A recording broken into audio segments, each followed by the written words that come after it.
अस्सलाम वालेकुम। उम्मीद है कि आप खैरियत से होंगे। आज मेरे व्लॉग का मौजू है reshuffle in the Balochistan cabinet.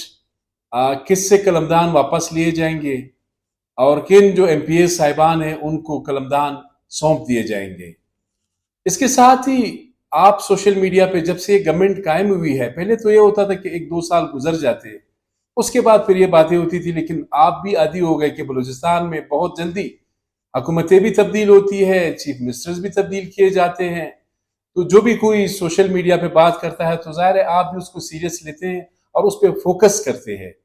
अब गवर्नमेंट फॉर्म 45 की है, 47 की है, फैसले इन्होंने करने हैं।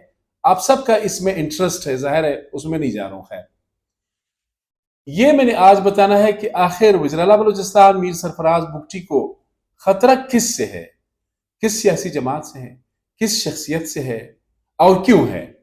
पहले जरा आता हूं रीशफल इन द कैबिनेट।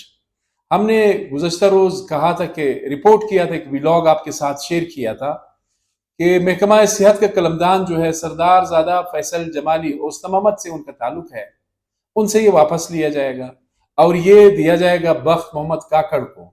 वो आपने देखा, नए नए बल्कि पहली मर्तबा आए हैं लेकिन ठीक खेल रहे हैं। सिस्टम का उनको पता है, किस अंदाज से आए, किस तरह आए, वो आप सबको पता है। और फिर ये जो हेल्थ का कलमदान है, ये एक कैटेगरी का महकमा है, ये भी उनको दिया गया है। इसके अलावा मैंने आपको बताया था कि मीना मजीद साहिबा, उनको भी स्पोर्ट्स एंड यूथ अफेयर्स का जो कलमदान है वो सौंप दिया गया। एक एडवाइजरी ले रही थी, वो पीपल्स पार्टी ने उस पर हाथ साफ किया। अच्छा, मजीद किस किस पे नजर है। एक तो आपको जरा बता दूं कि नवाब चंगेज मरी जो पीबी नो कोलू से मुंतखब होकर आए हैं, अब जाहिर है उनको तो एक कैटेगरी का महकमा दिया जाएगा। तो उसमें सबसे जो पहली जो नजर है वो communication and works department, in other words BNR, एक कैटेगरी का महकमा है। साथ ही मैंने ये आपको कहा था कि सलीम खान खोसो, उनका ताल्लुक भी पाकिस्तान मुस्लिम लीग नवाज से है। नवाब चंगेज मरी का ताल्लुक भी मुस्लिम लीग नवाज से है। अब ऐसा है कि जिस दिन सलीम खोसो साहब को पार्लिमानी लीडर पाकिस्तान मुस्लिम लीग नून बलूचिस्तान असम्बली में जब उनको तैनात किया गया, नोटिफिकेशन जारी हुआ, तो ये फिर बात क्लियर हो गई कि कम से कम सलीम खोसो साहब CNW के मिनिस्टर नहीं रहेंगे। क्योंकि यहाँ पे जो महकमा जो मुस्लिम लीग नून के जराए है, उनसे जब मैंने बात की, उनका कहना था कि इसाक डार साहब जो डिप्टी प्राइम मिनिस्टर है, वो जब क्वेटा के दौरे पर आए तो उन्होंने एक बात क्लियर की कि पार्लिमानी लीडर वो होगा, वो रुकने असेंबली होगा जिसके पास कोई महकमा यानी वजारत का कलमदान नहीं होगा। ये तो अब क्लियर हो गई बात कि ये जो महकमा है, कभी इम्कान यही है कि नवाब चंगेज मरी को इसका कलमदान सौंप दिया जाएगा। इसके साथ महकमा तालीम की भी मैंने बात की थी, उस पर कहना कबल अज वक्त है, लेकिन उसके लिए 3 प्लेयर्स मैदान में है। हाजी मोहम्मद खान लेडी, साथ ही नूर मोहम्मद दुमर और एक जरक मंदोखेल।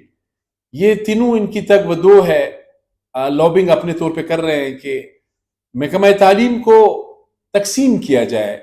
मैंने उसी दिन वजीर तालीम बलूचिस्तान मोहतरमा राहिला हमीद खान दुरानी से भी इंटरव्यू किया था। उन्होंने इसकी सख्त मुखालिफत की थी कि जी जो इस्लाहात है वो मुतासिर होंगे, और पहले से एक महकमा था, अब ये क्या होगा, इससे तो हमारे सारे जो इनिशिएटिव्स है वो मुतासिर होंगे। खैर, उनका अपना कहना था और वो जाहिर है उन्होंने पार्टी के अंदर भी, मेरी जो इन्फॉर्मेशन है, एहतजाज किया है कि इसको तकसीम न किया जाए। अब ये तो महकमा तालीम की जो सूरत हाल वो आपसे मैंने शेयर किया। दूसरा आपसे जरा शेयर करूंगा, जब से गवर्नमेंट बनी है इस तरह की रिपोर्ट्स आती हैं कि जी वज़ीर-ए-आला बलूचिस्तान को तब्दील करेंगे, लेकिन इतना बता दूं कि खतरा किससे है। अच्छा, खतरे वाला जो शख्सियत है वो आपसे शेयर करूंगा। जाहिर है जो इम्पोर्टेंट एक मुनज़्ज़म ऑर्गेनाइज जो सियासी जमात है वो जमात उलमा इस्लाम है बलूचिस्तान असम्बली के अंदर। 13 अरकान हैं, 2-3 पे उनकी पोजीशन मजबूत है। ज़ियाउल्लाह लांगो जो साबिक वजीर दाखिला बलूचिस्तान है, उनको डिसीट किया गया है, और वहां पे जो उनके कॉम्पिटिटर है सरदार ज़ादा सईद लांगो, यानी नेक टू नेक जो है वो कंपटीशन है, मुकाबला है। वहां पे क्या होगा, وہاں بھی جمعیت علماء اسلام کی پوزیشن مضبوط ہے اور بن رہی ہے. ساتھ ہی علی مدد جتک صاحب جو ہے وہ ڈی سیٹ ہو گئے. عثمان پھرکانی ہے، نصر اللہ زیری جو پشتونخوا نیشنل عوامی پارٹی کے کینڈیڈیٹ ہے، انہوں نے چیلنج کیا تھا. وہاں پہ بھی ظاہر ہے جمعیت علماء اسلام کے جو ورکرز ہے یا لیڈرز ہے وہ وہی کلیم کر رہے ہیں کہ شاید وہاں سے ان کی پوزیشن مضبوط ہے، لیکن نصر اللہ خان زیری اپنے طور پہ کلیمز کر رہے ہیں، لیکن یہ کہنا قابل از وقت ہے. اسی طرح ملک نعیم بازئی کی سیٹ کو حجی عین اللہ شمس نے چیلنج کیا ہے. اس پہ بھی ظاہر ہے وہاں پہ ری ویریفیکیشن آف ووٹرز ہے. وہ ساری اپنی جگہ، لیکن اس وقت خطرہ کس سے ہے؟ اب وزیر اعلیٰ صاحب ہم سے جب بات کرتے ہیں تو وہ ایک دو سوال ہوتے ہیں، ہم پیچھے بھاگ رہے ہوتے ہیں اور وہ کہتے ہیں بس ایک دو سوالات کے جواب دے کے پھر چلے جاتے ہیں. سیکیورٹی ہے، پروٹوکول ہے، ان سے بات کرنا بڑا مشکل ہوتا ہے. لیکن اسلام آباد میں یہی وزیر اعلیٰ صاحب جب جاتے ہیں تو وہاں پہ بہت تفصیل سے بات کرتے ہیں، بلکہ وہاں پہ بڑے اچھے انٹرویوز بھی کر لیتے ہیں، گھنٹے تک آدھے گھنٹے تک بیٹھ جاتے ہیں. یہاں پہ ظاہر ہے وہ سمجھتے ہیں کہ ہماری جو ریچ ہے، ہمیں تو خاران والے دیکھتے ہیں، واشق والے دیکھتے ہیں، گوادر والے دیکھتے ہیں، مساخیل والے یا توبہ چگزئی توبہ کا کھڑی، تو ان کو پتا ہے کہ ان کا زیادہ امپیکٹ نہیں ہے، بات ادھر کرنی چاہیے جہاں پہ فیصلے ہوتے ہیں.